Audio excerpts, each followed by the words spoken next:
Thank you very much. Good evening, ladies and gentlemen. I'm delighted to see such a huge crowd. As Rafizi says, it really shows how very concerned Malaysians are about what's happening in the country. Now, the other day I was on a flight back from Australia on Mars, and I started talking to the steward, and he told me, and I said, how are things? Well, he gave me a list of things that were going on with Mars, the people who were being retrenched, people who are not being paid enough compensation. He talked about routes to Perth. We're not going to fly to Perth anymore directly. We're not going to fly to Adelaide anymore directly. All sorts of things happening to Mars. And it went through my mind, and I thought, this is exactly what's happening to the country. Mars was destroyed, a premier airline. We should be flying high, like Singapore Airlines. But we have been reduced to this basically by corruption. And this is exactly what is happening to the country. We are being destroyed by the massive corruption that we have had to face. And I remember saying to someone, I never really appreciated, and I'm sure it's the same for all of you, how very corrupt our leadership was. Did you know the extent of the corruption? I mean, we knew there was corruption, but my goodness me, I think most of us had no idea the extent to which the corruption goes. Now, what the AG did, and I will talk about that for a minute, in clearing the Prime Minister was most unusual, particularly in relation to the 2.6 billion investigation, because that investigation had not even been completed. So you can't clear anyone until the investigations are complete. I don't know if people realize this, but those investigations were not finished. MACC had not completed those investigations, and yet the AG couldn't wait to close the file. And he says there's no law prohibiting donations. Now, if you look at the definition of gratification under the corruption law, you will know that the second word that appears in the definition of gratification is donation. You can't run away from the corruption laws by saying it was merely a political donation. There was no one anticipated any rewards in giving that money. I find that hard to believe. Can you believe that? Yeah, you can't. And so what they've done is they have completely made the law look foolish. And that's really my objection to the way in which all those who have sworn to uphold the Constitution and the laws of this country are the ones who are undermining it the most.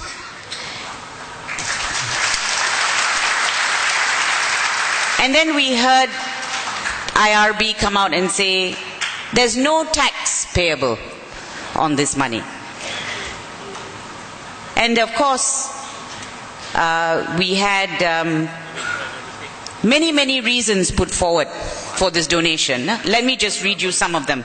This was almost immediately after or around the time that the AG closed the file, perhaps just before actually. Let me share with you some of the reasons, just in case you forget. It's very easy to forget a lot of these things because something happens on a daily basis and you forget the last ridiculous thing that happened. On August the 11th, Datuk Sri Nazri said that the donation was from a quote-unquote brotherly nation which wanted to see certain parties win the 13th general elections because they were friendly to them. I can tell you there are any number of offences there, all right, that have been broken, election laws. That was one explanation for the donation.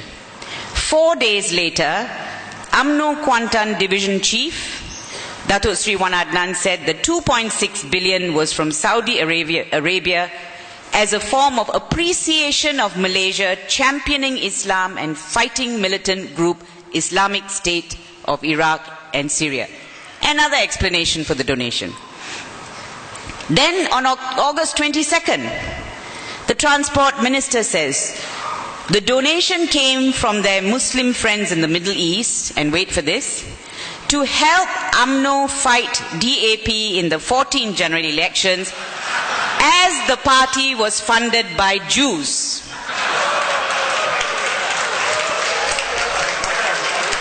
Well, they better get another 2.6 billion because DAP is standing here strong despite all that money that was spent.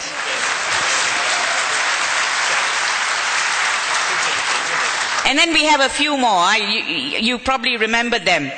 That basically to help Barisan Nasional, and this came from the Deputy Prime Minister. He said he met the donors' representatives, and basically the funds was to help Barisan Nasional maintain Malaysia's status as a Sunni country, and so on and so forth. So all kinds of reasons and explanations given, all of them trying to actually be very helpful. But in fact, I mean, if you have friends like that, who needs enemies? They are complete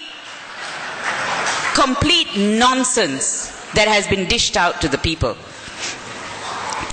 Now, I remember reading a cartoon after this whole thing about nothing illegal about donation and so on. And in that cartoon, there was this man bribing a policeman, and he said, no, it's not an offense anymore because this is a donation to you, donation to the policeman, and therefore can never be an offense again. Now, when that happens, that's when you know that the rule of law has completely gone. Because nobody respects the laws anymore, particularly those who are making the laws in Parliament and those who are administering the laws, like AG's chambers, the police, etc. They are actually the ones who are responsible for undermining the laws. They are not showing respect for the rule of law in this country. So I agree with Rafizi, of course. It's been going downhill for a long time. But don't ever forget what this looks like. What the utter undermining and erosion of the rule of law looks like. It looks like what's happening now today. And I want you to remember that, because we must never forget that this is what it looks like. This is what it feels like. This is what we are handing over to our children. And we must remember it, because we will recover. History shows that it can only go that far. It will recover, and when it recovers, we must make sure that we never allow this to happen to our country again. And I always ask myself, why is it? Now, one would imagine, with all these scandals blowing up all over the place, that at least during this period of time when we're saying 1 MDB, Tabung Haji, etc., on a daily basis, at least at this time, they would stop being corrupt. Unfortunately, they carry on. Regardless, totally shameless. They carry on with their activities. They carry on doing what they like and give us ridiculous explanations for the actions that they take. They don't care about how bad they look. They don't care about what people think of them. That's something I just can't understand. And they give us ridiculous explanations, which they know make them sound stupid. They don't care about that either. Look at the issue of the 1.5 million Bangladeshis who are coming into the country. Now, I'm really concerned about that. Number one, I think it's very wrong that Malaysians attack the Bangladeshis. We cannot do that. That's unacceptable. It's not their fault. They are actually victims. And they're going to be brought in, and I want to know who are these plantations and factories that are going to employ them. Because quite frankly, I don't think they have an employer.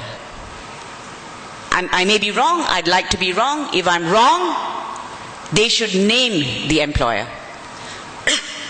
Because there are occasions when they have been brought in, they actually become victims of trafficking, and it's done because certain people can make a lot of money bringing in these people as workers to this country. So I'm very happy the Malaysian people are not keeping quiet. On a daily basis, we're asking questions. They're asking questions about these poor people who are going to be brought in to this country. And we must continue to do so. And I'll tell you what I found very odd. The one minister who should be saying something, who is the Minister of Human Resources, is silent. Silent about the workers, silent about who are their employers, silent about what's going on. But who is speaking a lot? Deputy Prime Minister, Minister of Youth and Sports, Minister in charge of Parliament, Azalina. What have they got to do with these people? I want to know from the Minister of Human Resources, why is this happening? When we have so many people here, undocumented, whom we can actually bring into our fold as employees. Anyway, that's for another day. But the point I make is this, that despite these huge scandals that are hanging over us, none of our leaders think that it is important to restrain themselves and to ensure that they show discipline at a difficult time for the nation. Now, what did the AG propose? The Official Secrets Act be amended and people be given life imprisonment and 10 strokes of the rotan for disclosing information. That's another undermining of the rule of law. For example, if you now decide that for pickpocketing, you are going to impose the death penalty, that makes the law ridiculous and unacceptable. And that would be against the rule of law. What the AG is proposing in relation to the OSA is an undermining of the rule of law and an undermining of our federal constitution. And the Attorney General should be the last person who should be suggesting a despicable piece of legislation like